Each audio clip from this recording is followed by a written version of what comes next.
Max Torres of ScoopDuck.com and the Ducks Dish Podcast joining me here on the show. So, Max, let's talk the recruiting angle because Oregon had a long line of visitors at Autzen Stadium, and I don't know that you can think of a better showcase for Oregon football than that game against Ohio State. And it gives me a lot of vibes from Washington 2018, which is what Kayvon Thibodeau has said was the moment he decided, I'm going to Oregon. I want to be a part of this.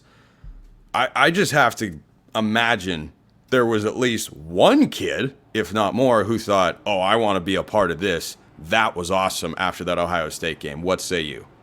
I say that there was, in fact, at least one that we know of right now. One of the newest Oregon commits, Tamuhini Tapoya, 2026 defensive lineman out of Mater Dei here in Southern California, basically said just that. I interviewed him after he committed to the Ducks on Sunday, and he said after the game, he texted his mom and more or less said, hey, we got to make this happen, and then went into the HDC, and the rest was history. He told the staff that he was going to be becoming a Duck and choosing Oregon. So I was definitely happy to hear that because I had that prediction in for quite a while. I think I was the first one anywhere, but hey, I don't want to pat myself on the back too much here. I'll pat you on the back, virtually, of course. Here's my hand. Look, I'm patting Max on the shoulder. That a boy. Yeah, there you go. It was massive, Spencer. We just confused everybody listening on audio. Like, what's happening right now? Hey, now they have to watch the YouTube version to see that awkward moment. But it was funny. It's all good vibes here.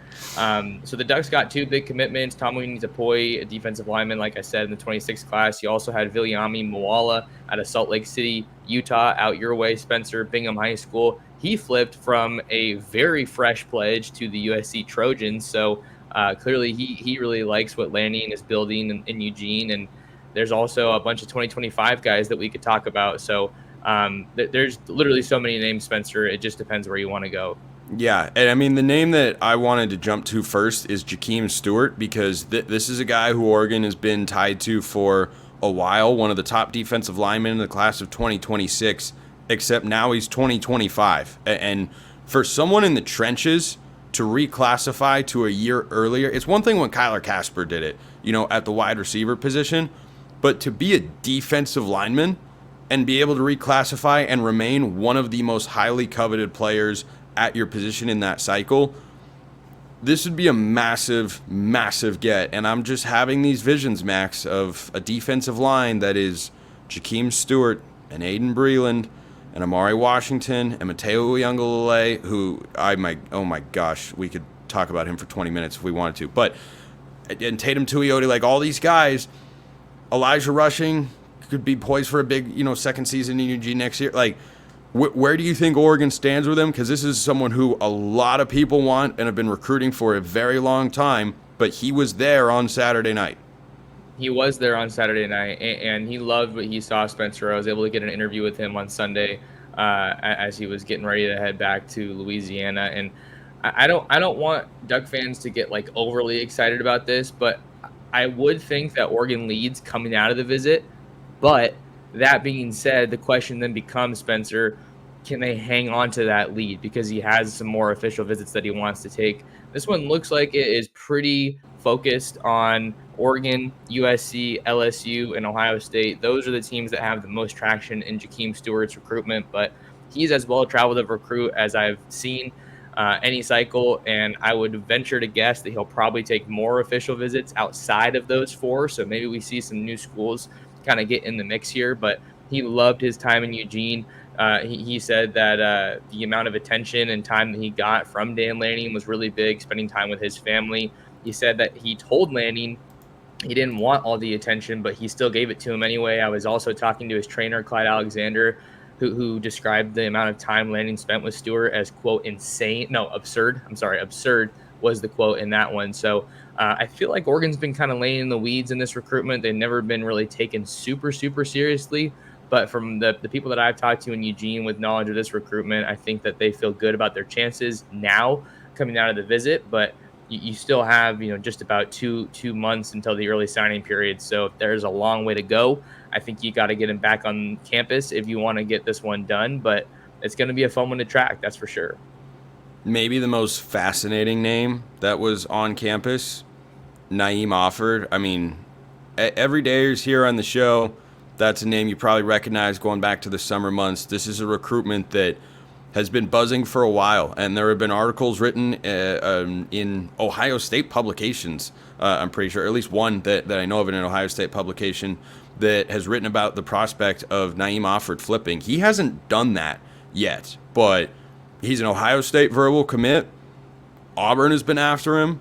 Oregon's been after him. Oregon's already got a loaded lineup of defensive backs in this 2025 class. Brandon Finney just got a ratings jump from, I think, a couple of different services. But I think Offord is the name that pops in my mind of the most interesting guy, because here he is committed to Ohio State, and he's at Oregon's campus, and he watches Oregon beat Ohio State. Like, how much it's got to weigh on your mind at least a little bit, right? Like, even if Oregon had lost, the spectacle of being there for that particular game would have been great. But they won the game, and I don't think that inherently decides where he's going to go, but it's got to sit in his mind a little bit. Can't hurt your chances, right, Spencer? You win a game like that, and it's hard. It's got to be hard for the 5-star Alabama corner that's committed to Ohio State to not leave that visit thinking, wow, there's something going on in Eugene. So I think with that one, Naim Offord, for whatever it's worth, he hasn't been back to Ohio State since the summer. He's not a guy that does a lot of interviews. I think most of what's come out has been interviews with his father, and that's the way that he has chosen to play it. So that's his decision. But I don't think there's a lot of people that expect him to stay with that Ohio State commitment. Maybe he gets back on campus. I think he's supposed to go for the Nebraska game potentially in a couple of weeks or later this year, and maybe that all changes. But Oregon and Auburn seem like the two teams with the most traction right now, and I would only wonder to be a fly on the wall on that visit and in those conversations between Offord and the Oregon staff. I would really wonder kind of how that went. So I'm trying to get an interview, but I'm not holding my breath. I think that especially given Brandon Finney's recruitment right now, with schools like Michigan and Penn State looming in that recruitment, Naim Offord and Brandon Finney kind of become two recruits that are not tied at the hip per se, but they're directly related, because Oregon's trying to hang on to one in Finney, and then they're trying to get another in the boat with a guy like Offord. So that's going to be a fun one to follow here, and getting him on campus, you can't ask for a better weekend. Yeah, no, it was a great recruiting weekend for Oregon, and like we said, it just a fantastic spectacle. You cut out for just like a half moment there, Max. I think that's more on my end than yours. Brandon Finney is being courted by Penn State and Michigan, you said? Yeah, Penn State and Michigan, I think those are two schools that got trips recently. A lot of people kind of had Penn State circled as the school for Finney before he committed to Oregon. So when he did commit to Oregon, I think that was a pretty big shock for people. So no surprise to see James Franklin and the Nittany Lions stay involved there. They obviously have some juice of their own after a win over USC and with the season that they're having. So those two schools, Michigan and Penn State, they definitely have distance on their side here, but Oregon's having a great year, and they're going to do everything they can to hang on to him. Last thing real quick for you, Max. Are there any other names from this trip that you feel like Oregon fans should have their eye on? Yeah, absolutely. I think Vander Plug is a big one, 2025 Washington tight end commit. He's out of Southern California and was in Eugene over the weekend. That was his first trip since he got offered by the Ducks in August. So if people want to read that, they can go read my full interview over on scoopduck.com.